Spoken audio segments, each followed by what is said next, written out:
بینەرانی عزیز دەچینە لای پەیامنێرمان ڕاستەوخۆ لە شاری سلێمانیەوە ڕاستی حەمامین ڕاستی سڵاوی خوا لێبێت لەکوێی ئەمڕۆ لە شاری سلێمانی چیە گوزارێت؟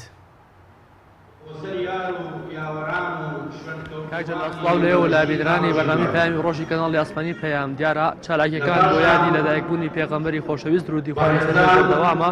ئەمڕۆ لە مزگەوتی خانەقا لە شاری سلێمانی لە ئەمیانی بڕێوەچوونی ئاهەنگێک کە بڕێوەچوونی وەقافی سلێمانی ئامادەی کردووە لێدا بە ئامادەبوونی پارێزگار و لایەنە پەیوەندیدارەکانی حکوومەت و ژمارەی زۆر لە مامۆستایانی ئایینی و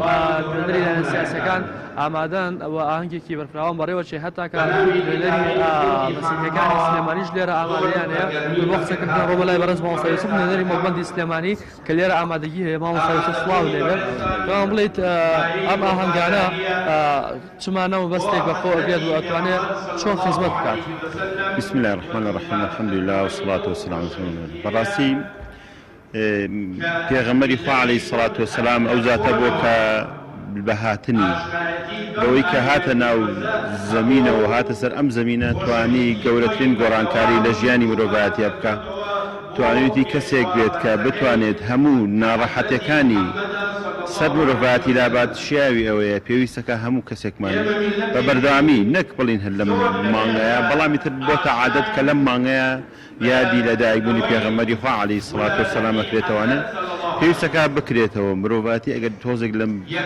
پێغەمبەری خوا عەلەیهی الصلاة والسلام شارەزا بێت وەکو موسڵمانان دڵسۆزی بۆ بدووە دەرەبڕێت وەکو موسڵمانان تاکید وایانەوێت هەمویان هەستیان بۆ دەرەبڕن چکە بە حەقەت توانی ئەو ناڕەحەتیانەی سەر مرۆڤایەتی هەمووی لابات توانیوێتی پرشنگداریەکی وەکو زانای کورد دەڵێ کە لەمعەیەکیدا کە ئێستا هەتاوەکو ئەم سەردەمەش هەموو دنیا چراخان. مامۆستا یوسف ئەمڕۆ نوێنەری زۆر لە لایەنە سیاسەکان لێرە ئامادەیان نوێنەرانی پەیوەندیدارەکان هەتا نوێنەری مسیحیەکانی سلێمانی لێرە ئامادەیان هەیە چۆن ئەم یادانە توانن بن بە مای پێکەوە ژیانی زیاتر؟ بەڕاستی هەر ئیسلام خۆی پەیامەکەی پەیامی ئەوەیە کە مرۆڤایەتی هەموو پێکەوە بێت، هەموو کەسێک بتوانێت بژین پێکەوە ئەگەر ڕاجیەکانی شەبێت ئەگەر بۆچوونە جیاوازەکانی شەوێت ئیسلام بۆچوونەکانەوەی کە گرنگە بۆچوونە ڕەسەنەکانی مرۆڤایەتی یەک خستووە یانە نەیوتووە کە بێ هەموو کەسێک موسڵمان بێ نەخێر ئەگەر ئیسلام پەیامی ئیسلام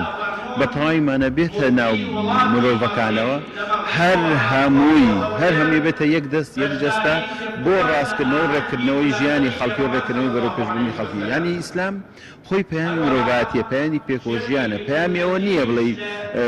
موسڵمانان جاکاتەوە لە خەڵکی ئەگەر سەیریشکەی سەری مێژووی ئیسلامەتی بکەیت ئەگەر وا بواە نە ئەدیانەکانی ترەمە نە خەڵکی ترەمە بەڵام نەخێر ئیسلام دینێکی پێکۆژیان سەرلەبەری پێکەوەژیان و مرۆڤایەتی. سپاس بۆ بەڕێز مامۆستا یوسف نوێنەری مەڵبەندی سلێمانی کاکجوالەگە دەرفەتم پێ بدەین پێم خۆشە ڕای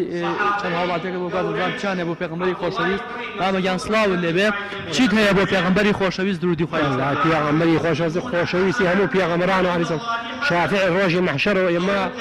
پیرۆزبایی یەکەین لەم یادە گەورە و ئینشاءالله سپاسی ئەوەی شەکەین و دوعای خێرتان وەکەین خوا مەحفوظتان کە و سەرکەوتوەکە خوا حوڵەتان زیاکە ئینشاءالله. زۆر باش هەموومانە ئینشاءالله. مامەگیان تۆ پێمان بڵێ چیت هەیە بۆ پێغەمبەر سڵامێ بۆ